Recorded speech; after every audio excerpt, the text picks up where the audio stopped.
News Maharashtra. Nalasopara येथे भीषण अपघाताची घटना घडली आहे। भरधाव वेगात कार चालवणाऱ्या एका 16 वर्षीय मुलाने 2 पादचारी महिलांना धडक दिली। मिळालेल्या माहितीनुसार नालासोपारा दत्तनगर भागात बुधवारी सायंकाळी 4:45च्या सुमारास ही घटना घडली। यावेळी कामावरून परतत असणाऱ्या 2 महिलांना वेगात येणाऱ्या एका राखाडी रंगाच्या मारुती इको कारने जोरदार धडक दिली।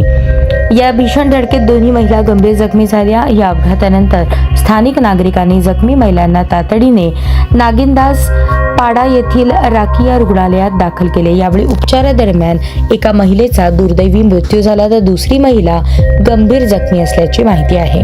प्रगती मोरे वय 36 आणि श्रेया मिसाळ वय 32 अशी या अपघातातील महिलांची नावे आहेत। या दोन्ही महिला नालासोपारा पूर्वेकडील नागिनदास पाडा येथील रहिवासी असून त्या घरकाम करतात। नेहमीप्रमाणे बुधवारी सकाळी त्या कामासाठी वसईला गेल्या होत्या। त्यानंतर सायंकाळी नालासोपारा रेल्वे स्थानकावर उतरून घरी परतत असताना हा अपघात झाला। यामधील श्रेया मिसाळ यांच्या डोक्याला, पाठीला, कमरेला आणि गुडघ्याला गंभीर मार लागल्यामुळे उपचारादरम्यान त्यांचा मृत्यू झाला।